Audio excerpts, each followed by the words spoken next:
If you're looking for winning products for your Shopify store, you're going to love this video. But it's a little different from other product recommendation videos.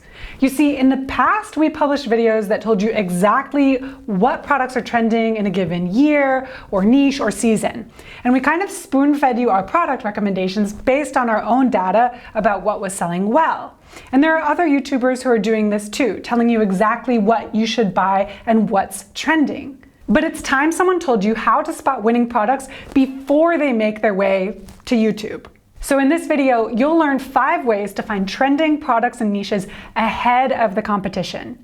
In particular, you'll learn about non-dropshipping websites that can give you great business ideas, key dates and holidays that drive seasonal niches, and weekly habits that will help you discover new dropshipping products. And what the heck, I'll share a few winning products along the way too. Let's get started.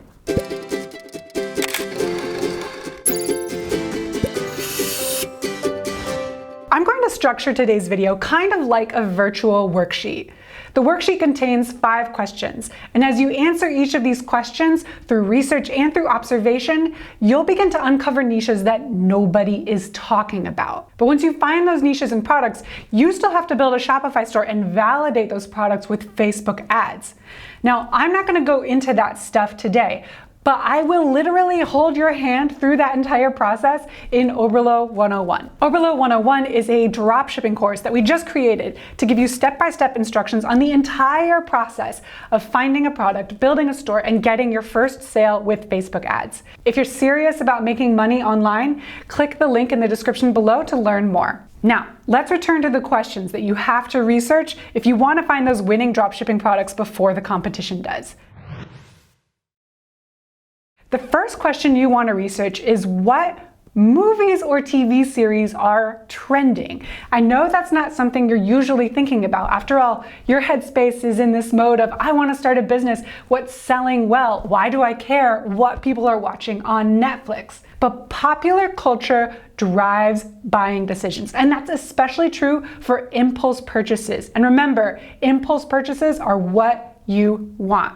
You don't want someone who cares about shipping times. You don't want someone who's price sensitive. You want someone to see it, want it, and buy it right there and then. The question then becomes, how do you find out what is trending in terms of movies and TV series?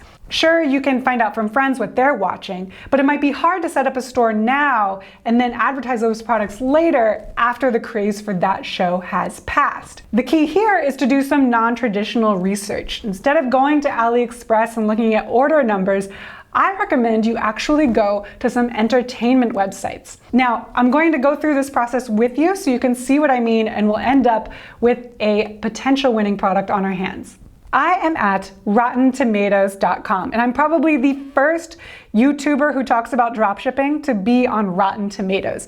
But the reason I'm here is because this site in particular, the 69 most anticipated movies of 2019, will give me a really good idea of what's coming out this fall. Now, I'm filming this video in August, but the techniques that I'm showing you in this video, you can use to find winning products any time of the year and any year. I'm going to scroll down, and since I am filming in August, I'm interested in what's coming out in October and December. Already I see some really big name movies like Joker, starring, in this case, Joaquin Phoenix.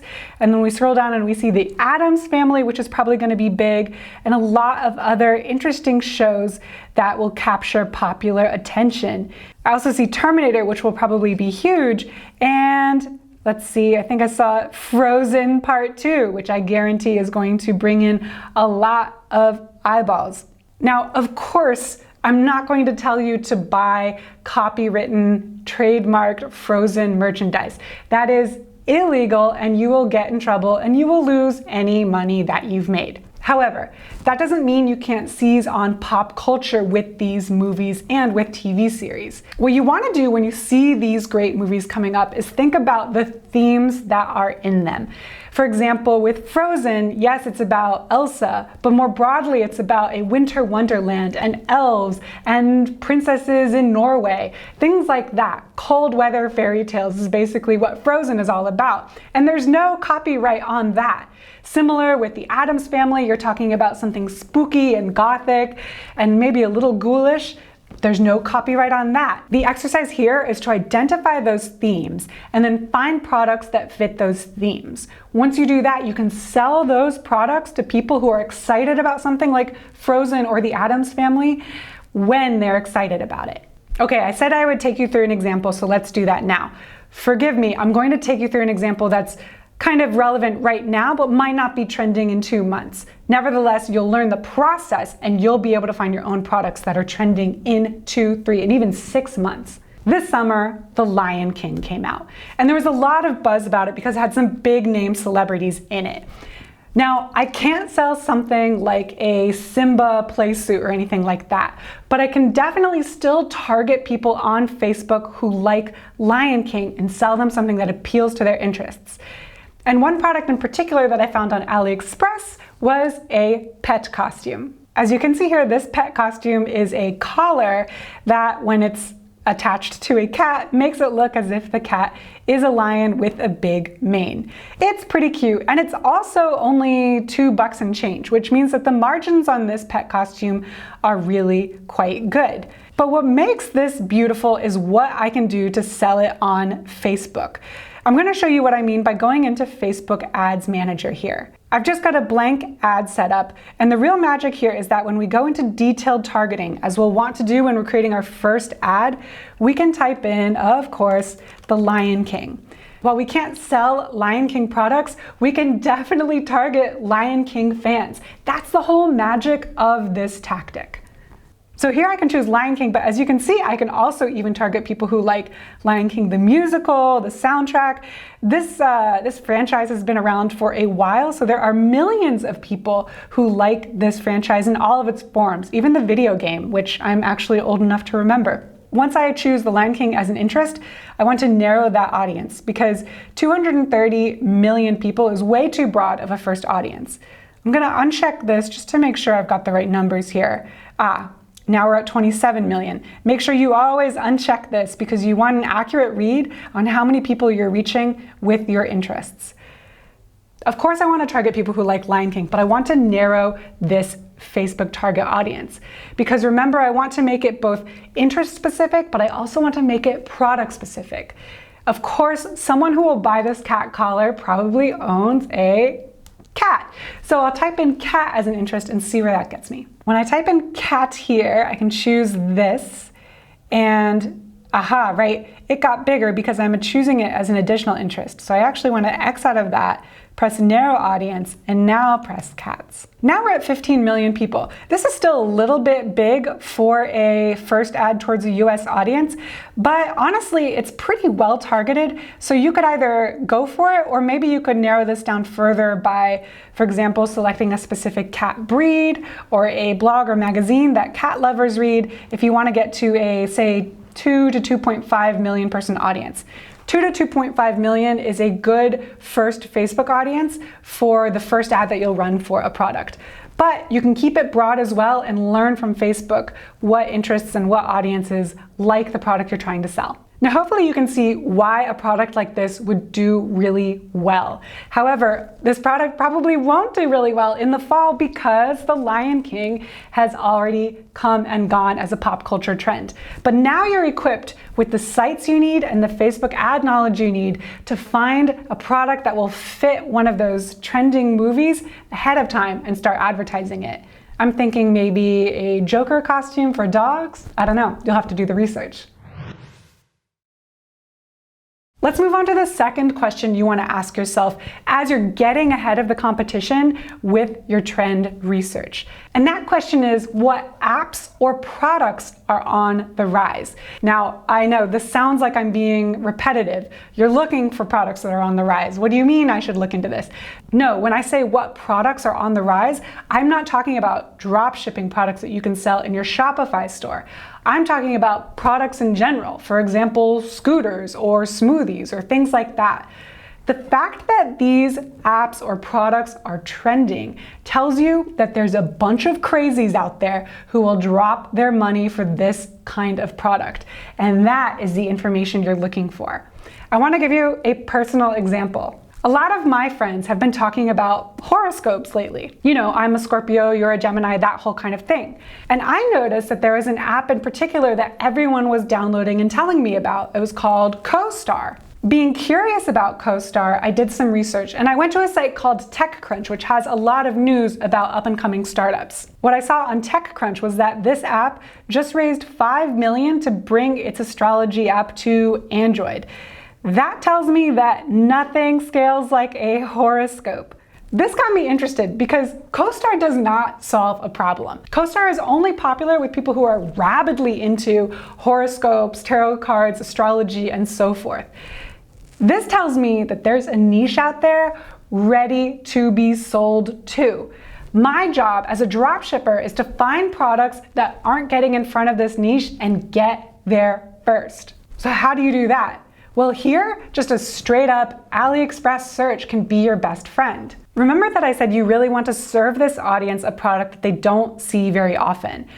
Let me prove my point. When you search for horoscopes, you see a lot of zodiac sign necklaces. Now, you could very well sell these, but I'm guessing that because I see so many on AliExpress, this is probably a product that the crowd that likes this kind of stuff sees all the time. In other words, you're not going to stand out from the crowd with this.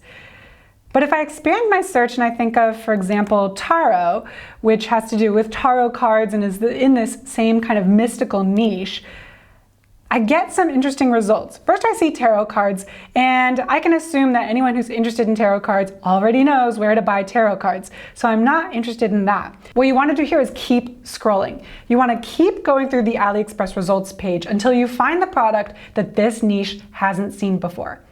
It took me a couple of pages, but I found this product that I think would do really well with anyone interested in horoscopes, astrology, and tarot cards. It is the tarot card tapestry wall hanging. What I love about this product is that it definitely appeals to anyone who loves tarot cards, but it's also quite tasteful and fits in with a more minimalist design. Of course, the thing you'll love about this product is it's less than $5, which means you can price it around $15 and keep that profit. That will also mean that this product isn't terribly expensive to advertise on Facebook. That's good because you're going to want to test to see which astrological sign prefers buying this product over the others. Just kidding. I mean, you can test that, but that's not exact science, kind of like astrology. Moving on, let's go to the third question you want to ask yourself when you're looking for those trends before your competition gets there. The third question you want to ask is what dates and holidays are driving consumer buying behavior? You guys, we're filming this in August and there are a lot of dates coming up. What I'm going to do right now is tell you what those dates are, and I'm also going to leave that in the description below so you can copy and paste it, mark your calendars, and do whatever you need to do so you remember to sell to people around these dates. And by the way, these are dates just for major e-commerce markets like the US, Canada, Australia, New Zealand, and the UK. So it doesn't include some dates that might be really important to other countries. First up, you've got Thanksgiving in Canada. That's on October 14th. Then on October 31st is Halloween. On November 28th, you've got Thanksgiving in the US, and the next day is Black Friday. This is when people are shopping like crazy in the US and they expect big deals. The frenzy continues on December 2nd. This is Cyber Monday. On December 22nd, Hanukkah starts, and December 25th is Christmas. New Year's Eve, of course, falls on December 31st. How do these dates influence buying behavior, and how do you know to stay ahead of them and find trends that capitalize on them? First of all, people are going to be buying gifts for other people on these dates. That means that if you're advertising products that you think are only meant to be advertised to women, think again. You might have men looking to shop for women, women looking to shop for men. Widen up your ads to make sure you take advantage of some of this gift buying potential around the holidays. Another way that these dates influence behavior is that, well, while people are shopping for others, they decide to pick something pretty up for themselves. If ever there was a time in the year to run a sale, these dates are those times. Give your discounts away and you will get sales. Just be careful of your margins along the way. Finally, and this is where the trend part really comes in, you can pick products now that are targeted to what people will need during those events and holidays themselves. And I have a really good example. This is a phone tripod. It allows people to take a picture by putting their phone into the tripod, setting it up anywhere, and setting their phone on the self-timer mode. It's incredibly cheap, and it even comes in different colors. When I first saw this product, I wasn't struck by the fact that it was a phone tripod. That didn't seem special to me. But then I thought about the problem it solved. During the holidays, you've got the family coming in to celebrate whatever it is they're celebrating, and they want to take a picture. But who has to take the picture? Whoever it is, they won't be in the picture. It'll be the one family member that doesn't get included in the picture. That's tragic. That goes against the spirit of the holidays. And that is the kind of fear and emotion you want to stir up in your ad for this product. You're not just selling something hands-free. You're selling a tool that makes sure the whole family is included in holiday memories. That is how you capture a trend ahead of time. Start your store now so that you can start seasoning your Facebook pixel and getting these sales before the holidays. That way you'll know exactly who to target once all these holidays start rolling around. Hold on, I hear it from here. But what about shipping times? No one will wait. You can use that sense of urgency to your advantage. When you start selling this product immediately, here, now, in August, I want you to include on your product page text that says, supplies are limited, order yours now so you'll get it in time for Halloween. And then in 3 weeks, update it Thanksgiving, and then in a couple weeks update it Christmas, whatever the case may be. Use this sense of urgency to lock in the sales and to make sure your customers get their products in time. The fourth question gets a little introspective.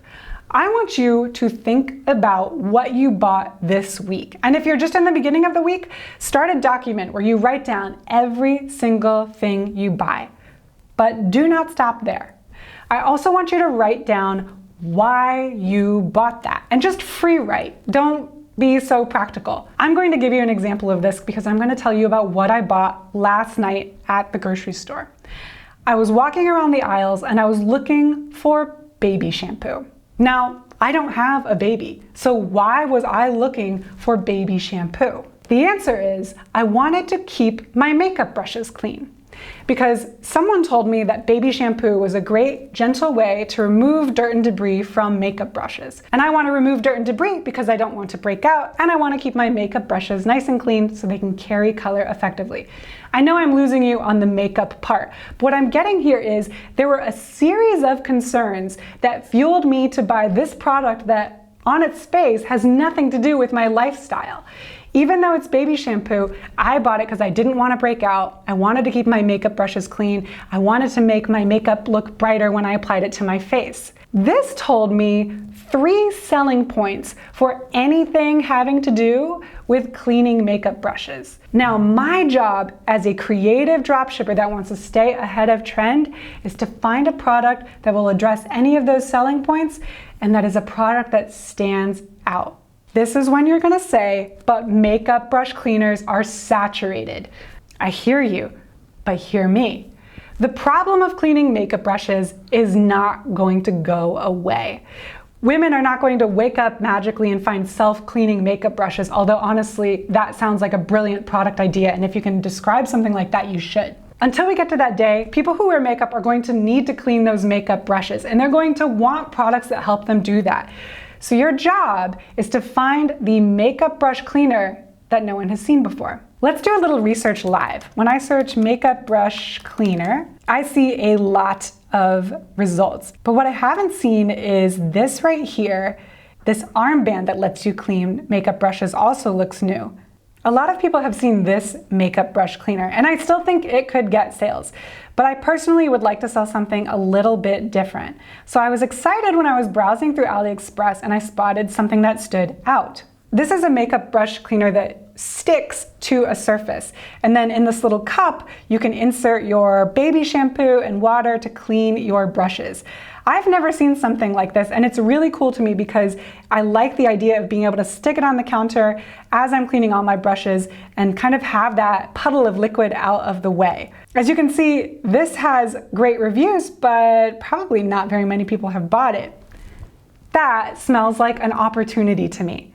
But by the way, if you're still not convinced that you can sell a saturated product, or should I say saturated product, like these makeup brushes, make sure to subscribe to this channel, because later we're going to publish a video that tells you exactly how to sell these saturated products and still get a major sales. The last question you need to answer yourself to discover trends and trending products ahead of your competition is another introspective one, but it's a little different. This week, I want you to write down what you watched and read on the internet. What YouTube videos caught your eye, besides this one, of course. What Instagram stories could you not stop watching? What articles did you actually read until the end? Make a note of this and then note why you were so engaged. How did these videos appeal to your emotions or your anxieties or your fantasies about what the future would be like? It's that emotional kernel that you want to get at, because that is where the trends lie. I'll share an example that actually relates to one of the other points that we just talked about. This week, I was mesmerized by this video about pie crusts. I could not stop watching as she continued to create inventive pie crust patterns with dough. And I started thinking, maybe this is something I could do. Maybe I could be the one who brings an incredibly beautiful pie to the next dinner party I'm invited to. Maybe I could be the one that everyone compliments. Oh, that's a beautiful pie. How did you bake it? This is the fantasy that I was living out in my head as I watched this pie baking video. If I have that fantasy, I'm sure others do too. So my job as an entrepreneur is to figure out what products fuel that fantasy, feed into that fantasy, that I can sell to a hungry, get it, audience on Facebook. To do this, I simply went to AliExpress and searched pie. The first thing I saw was this dough cutter that, I'll be honest, looks kind of mind-blowing. Apparently you can just roll it over dough and this incredible strudely topping appears. However, I was a little skeptical that something like this would work. When I was browsing, however, I noticed under here, the recommended for you suggestions, this beautiful roller right here, because this wooden rolling pin will imprint its incredible pattern on any pie. And do you know what's amazing about this particular product? When I'm thinking about when I'll bake all these pies and bring them to parties, do you think I'm imagining doing that in July? No. This fantasy is definitely connected to the holidays. So if I saw an ad for this rolling pin telling me, make the pie no one will stop talking about at your next Thanksgiving gathering, I'm buying it right then and there. And if you answer the questions that we went over in today's video, you'll be able to identify these products that people will want to buy immediately before anyone else has them on their radar. So this is the only video you'll need. You don't need any more trending product videos, except for obviously the ones that we'll share on this channel. So make sure that you subscribe and turn on the notification bell so you don't miss our next video. That's all for me today, but before I sign off, just leave a comment and let me know what you think of these tips. And what other questions do you ask yourself when you're trying to find trending products before anyone else gets there? Thanks for watching, and until next time, learn often, market better, and sell way more.